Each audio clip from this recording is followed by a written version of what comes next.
In this video, we'll go through the steps and the tools you'll need to remove and press in a new wheel bearing on your BMW rear wheel carrier. This is for an E90, but it's going to hold true for most cars that have this similar setup. And this is part of a series of videos I'm making on this car where I'm trying to bring it back to life. This is how I found the car. I've since got it back up and running, and I'm tackling all the issues that I'm fine with it, so let's get started. You will need special tools, and you can rent them from your local auto parts store, or you can just buy them. They're cheap enough. I'll put links to all of them below on Amazon. First, you need a slide hammer and a hub puller combo. This whole kit's on Amazon for pretty cheap.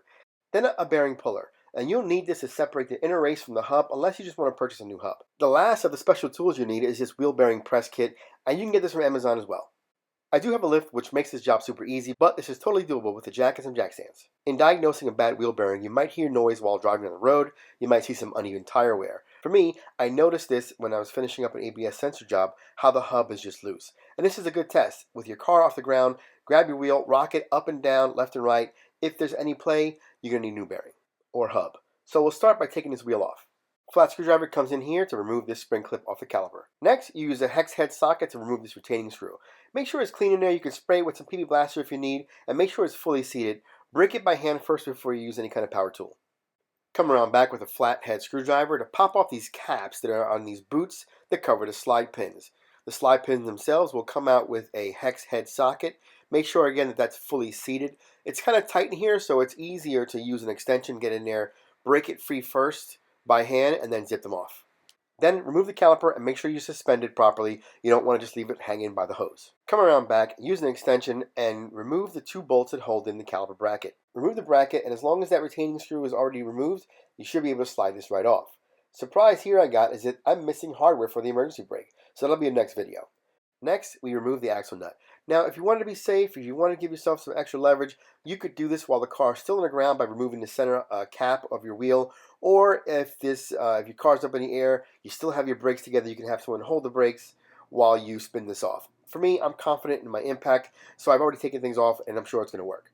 You want to go in there with the screwdriver and pry up the little tabs that would have been bent down on the original installation. For me, they're already gone, so I skipped that step. Also, it's really important that you use the correct socket for this. It's a 36mm 12-point socket. Anything else is going to do damage. Now it's time to remove the hub. Doing this basically is destroying that bearing, which is fine because we're going to replace it anyway. And the way we do this is that we thread on with the existing lug nuts, lug bolts here. You thread on the puller, right? And there's two different ones, and you want the one that's going to give you the clearance around the center of the hub. Get these on. They don't have to be really tight. I just do them hand tight. You thread on the slide hammer, and then you start to pull this out. If you feel that it's stubborn, go ahead and use some gloves, and just be careful with your hands. Make sure you don't end up squishing your hand at the backside of that hammer.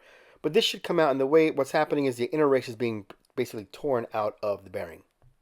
There is a snap ring that helps retain this bearing, or as a safety measure, really. You're going to want some heavy-duty pliers. These right here are barely going to make it. But just get a good bite into the ring itself, and you can use a screwdriver if you need to pop it out. Just use caution. In case these things go flying, you want to protect your face.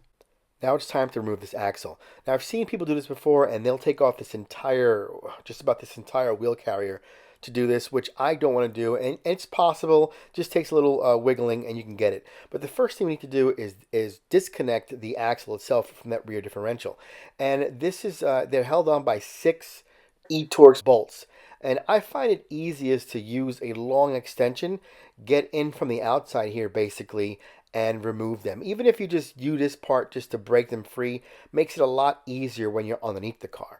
If you need to, you can spin this by hand to get another bolt up by where you need it or where it's closest for you, but you should be able to get all of these done right from the outside. What I did was break them by hand first and then use my impact to zip them out. Work your way all the way around until you have all 6 bolts removed. Now what I tried to do here was separate it enough so that I could pull it off of that rear differential, push it up above it, and then make myself enough slack to be able to pull this axle out of that carrier. That's not going to happen. And this side's even more complicated because the exhaust is there. So you have to remove these bottom bolts here. There's three sets here, about 17mm I believe they are. You're going to have to remove all of this. You can then bend or pull up on that carrier, and you'll have enough room to back that axle out of that bearing. With the axle out of the way, you have full access to this bearing, and now you want to use that press kit. And this is actually pretty simple to use. There's just some key things you have to get right. the diameter and the size of the plate that you use. You want to be able to push on the right thing. So for example, we're going to pull this out right now. So we need a plate that's going to fit inside of the hub. It's going to land on the outer race of the bearing on the backside, and it has to actually be a tiny bit smaller because the backside has a lip to it. As long as you can grab that outer race, you can be able to push this out.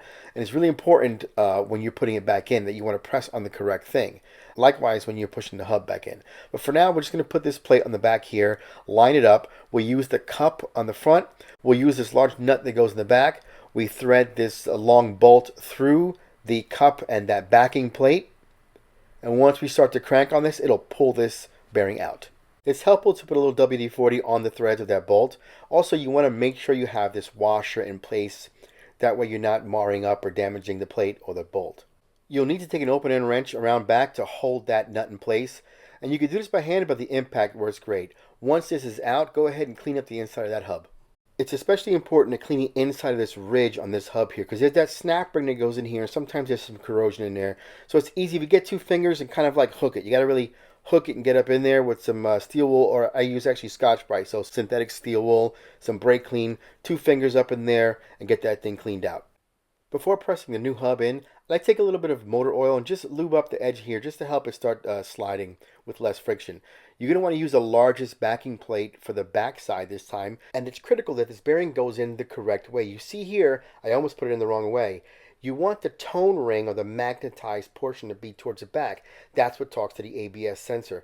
If you put it in the wrong way, you have destroyed this bearing because you cannot pull it back out to fix it. So make sure you have the right side going in first. Depending on what brand you get, you might have a colored ring on the outside like a plastic, but one side will be obvious that it's a magnetic material. That goes in the back. Remember, on this side, on the outside, you want the plate that is closest to the diameter of this outer race and not enough where it's actually pressing on the hub itself so it can push this in and not catch on the edge. You want to make sure that your bearing is squared up, is as flat, as straight as possible so it doesn't go in kind of on an angle. And then you want to just crank this down. You can do it by hand. I like the impact. And there is a lip on the back side of this carrier, so it's going to go in and it's going to stop where it's supposed to stop. And you can double check once you're pressed all the way in. You should see that groove where the snap ring fits into. If you're there, you know that you've pressed this in good enough. Before moving on to the hub, I want to get some of these bolts and some of this hardware renewed. And this is something I do a lot of times when I'm working on a car, whenever I can. These are pretty cheap on Amazon. I'll put a link to them below. But you set these up, 15 minutes, they come out looking a million times better. It just feels a lot better to put nice clean bolts back in. Going back to the hub now, we have to pull this inner race off of the hub. And you could just replace the entire hub if you want, because this part is somewhat challenging sometimes. But with this tool right here is a bearing puller. You want to clamp down. It's got like a shuck, a clamshell almost, with a kind of a sharp edge on it. But you clamp down onto the groove on the inner race or that race of that bearing, and then you just tighten down the outer bolts here, and it'll start to pull it up. Same concept as the press that we just used to take the bearing in and out. We'll just do that. You alternate that side to side, and the bearing will come out. In the time that it took to get the bearing off, this cleaner was just about warmed up, so the hub's going in there too. 15 minutes later, these are done. I'm going to take them out and dry them off. With a freshly cleaned snap ring, I'm going to put this back into place. Now, this is kind of hard to get into. Like I said, you need large pliers, which these are just kind of barely cutting it. What I find helps the best is just get a good purchase point, but then use a screwdriver to help push it in, and you'll see that it'll snap right into place. Now, this is what it should look like. And if you can't get the snap ring on, then your bearing hasn't been pressed enough. Now we're ready to press the hub in. But this part is critical. You need the backing plate that is the exact size of the inner race of your bearing. If you do not press on this, you will destroy your bearing while you're pressing in the hub. So you go around the back, you have the plate that's the correct size. You want to have that nut, that large nut in the back. You'll need just a flat plate on the outside of your hub. It's very important to pay attention around back to make sure that that plate is centered on that hub. Now it's time to push the hub in. This has been sitting in my freezer overnight, and it helps just a tiny bit for it to be cold. It contracts that metal a little bit. Reach around back with that open end wrench to secure that nut and press this in. It'll get to a point where it bottoms out. This next part is the most frustrating part of the job, and it's getting this axle back in. If you had a second person, it would go a lot easier. And the way I'm doing it, it's a little complicated, but I'm going to stick this axle up as high as I can, somewhat above where it mounts to the rear differential, to give myself a little bit more angle, a little more clearance. And then I'm going to push up on that carrier enough where I can get the end of this splined shaft here into the back of that hub through that bearing. Like I said, if you have someone else to pull up on that, you're going to be able to do this job a lot easier. And you want to try to make sure that that splined, that shaft goes in as straight as you can relative to that bearing. With the axle through that hub, you're going to want to focus your attention on the other side and mount those 6 E-Torx bolts to the rear differential.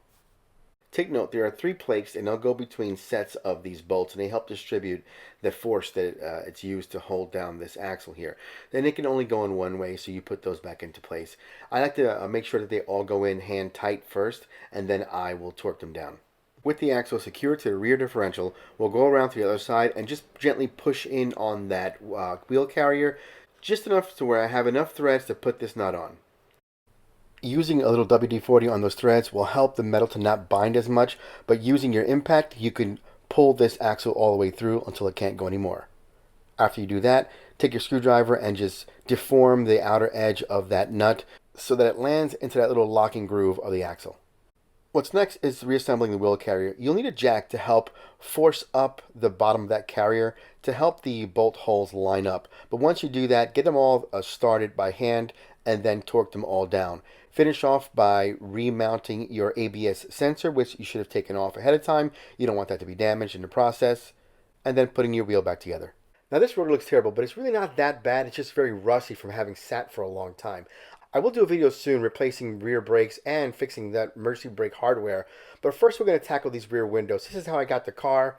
Both rear windows held up by tape. We're going to diagnose that and figure that out in this next video. You can click here below. This is the bearing I use. You can get that below as well. I have a link, and this is the part number. I like making these videos to show how easy it is to do some of these things on your own, and of course to save a ton of money while doing it. I'll put links to tools and items that I've used below, and if you use my links, I will earn a whole 17 cents.